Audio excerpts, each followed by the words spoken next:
Hi, my name is Naur Fonseca. Hi, I'm Gabriela Ferreira. We are both from São Paulo, but currently living in Boston in the state of Massachusetts in the United States. The title of this lecture is The Importance of the Education of the Spirit in Modern Times. It is one of the opening parts of the course Applied Pedagogy to Spiritism Teaching or Evangelization. So, why is the education of the spirit so important in modern times? As a collective, we need to educate the spirit in our society. So, what are the tools to educate them?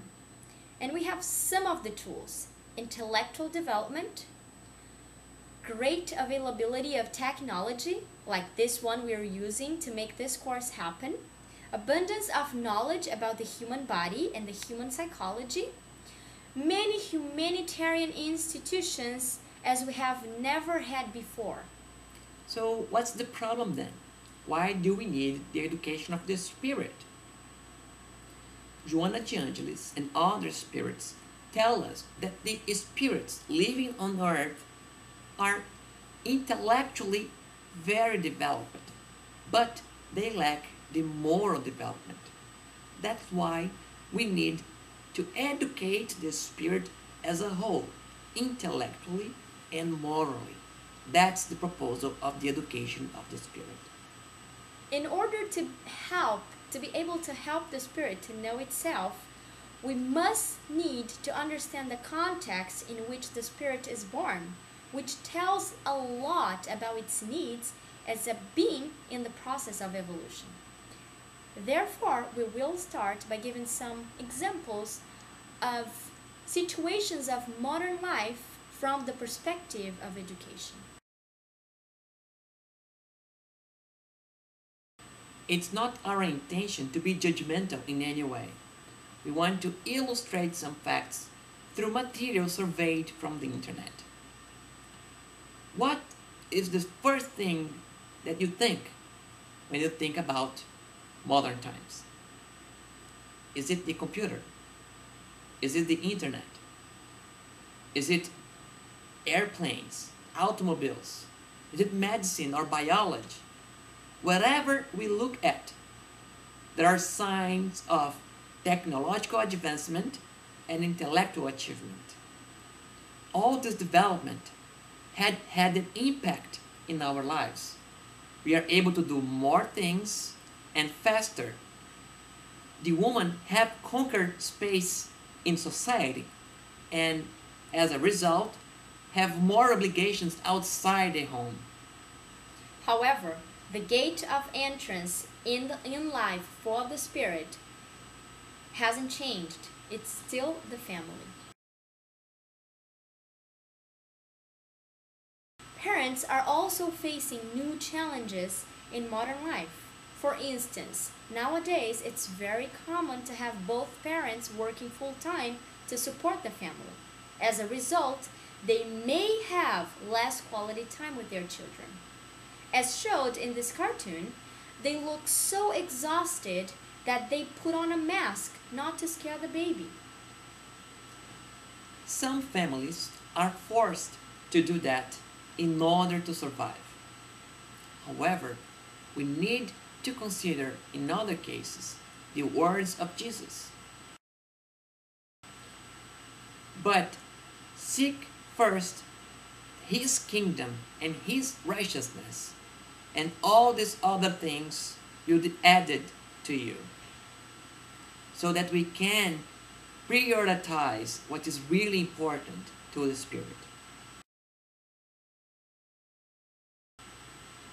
In the old times, reprimand was the same as spanking, as we can see in the cartoon. Then we learned that could create traumas in the spirit. Psychologists have advised us to negotiate with children to teach them limits. The problem now is that these spirits in the early phase of reincarnation are so smart and they have so much information at their fingertips that their parents don't really know what to do.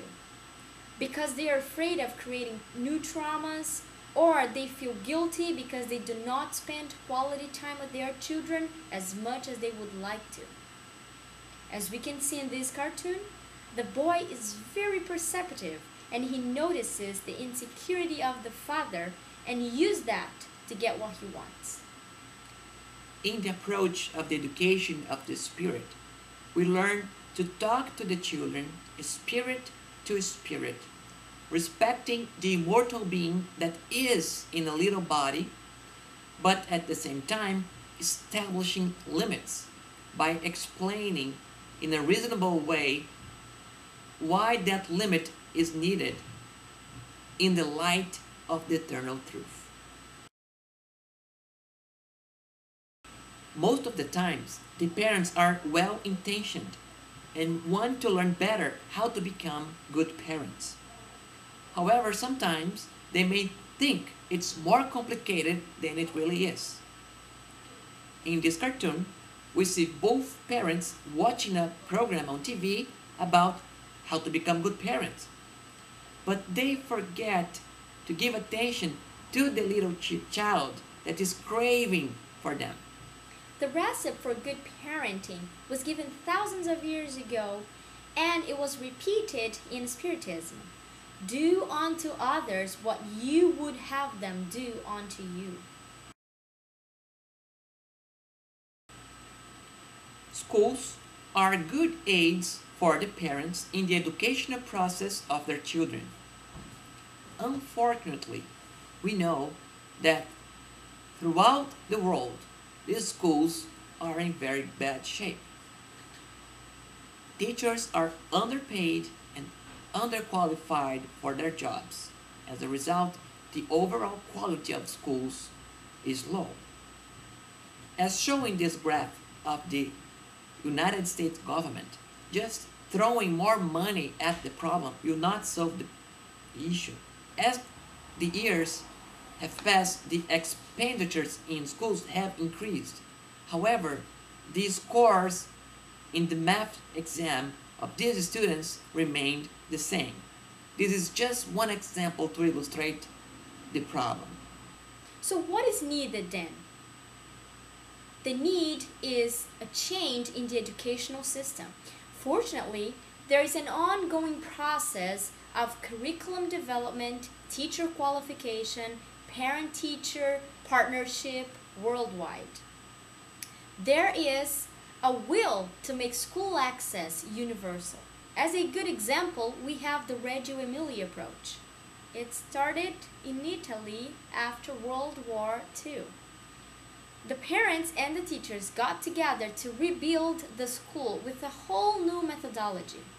There is no traditional classroom, the teachers are considered as learners, and the children learn in contact with nature, in arts, on a project-oriented curriculum.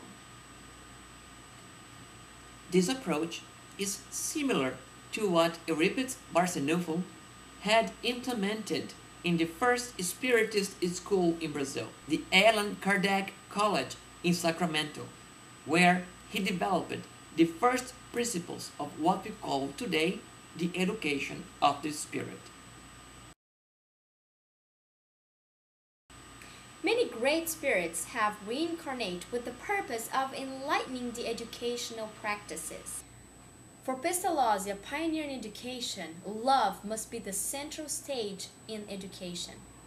The child must learn from inside out.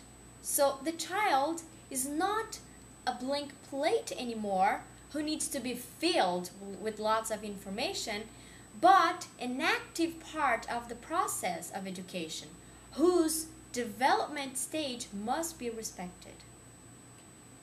Piaget, similarly to Pestalozzi, also believed in the development of the child in stages. The first one being anomie, the lack of ethical standards. The second being heteronomy.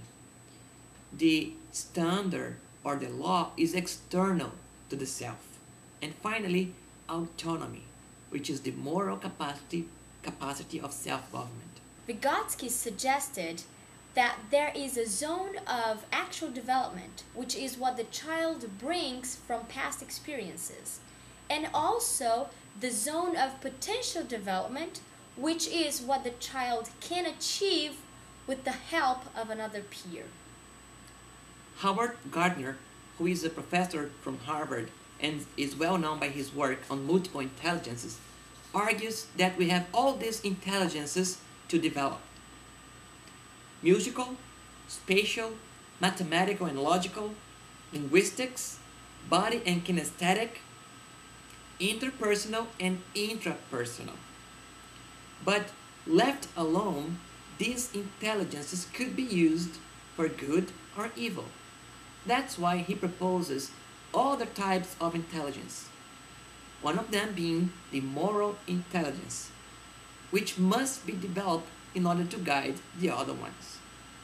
This is in accordance with what the Spirit of Truth answers to Allan Kardec in question 780, when he talks about the moral and intellectual development both in the individual and in society. Pestalozzi, Piaget, Vygotsky, among other educators, believed intuitively that the human being is born with many potentials and resources that must be cultivated by the educator as the gardener cultivates the soil.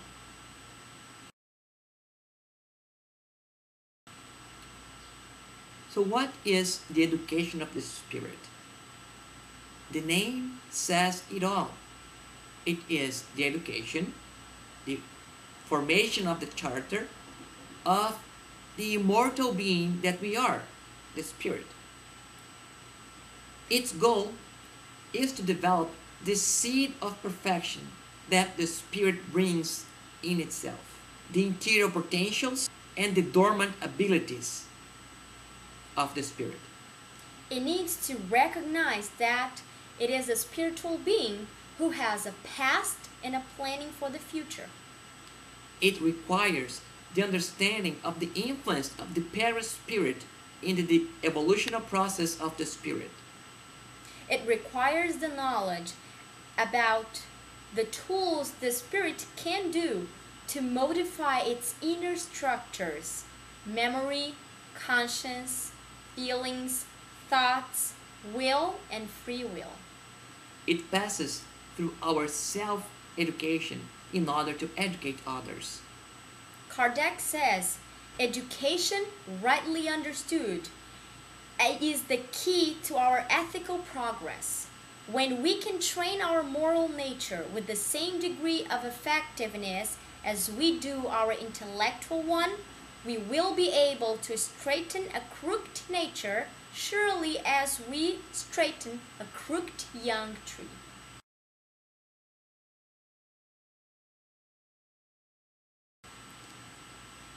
Let's take this opportunity seriously and study for this course. Certainly, we are being assisted by spiritual mentors who second our commitment not only to our own education, but also to the education of others who are redirected towards us. On children. Your children are not your children. They are the sons and daughters of life's longing for itself. They come through you, but not from you. And though they are with you, yet they belong not to you. You may give them your love, but not your thoughts, for they have their own thoughts.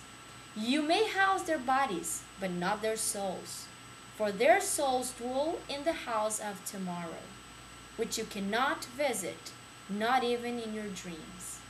You may strive to be like them, but seek not to make them like you, for life goes not backward, nor tarries with yesterday. You are the bows from which your children, as living arrows, are sent forth. The archer sees the mark upon the path of the infinite, and he bends you with his might, that his arrows may go swift and far. Let our bending in the archer's hand be for gladness, For even as he loves the arrow that flies, so he loves also the bow that is stable.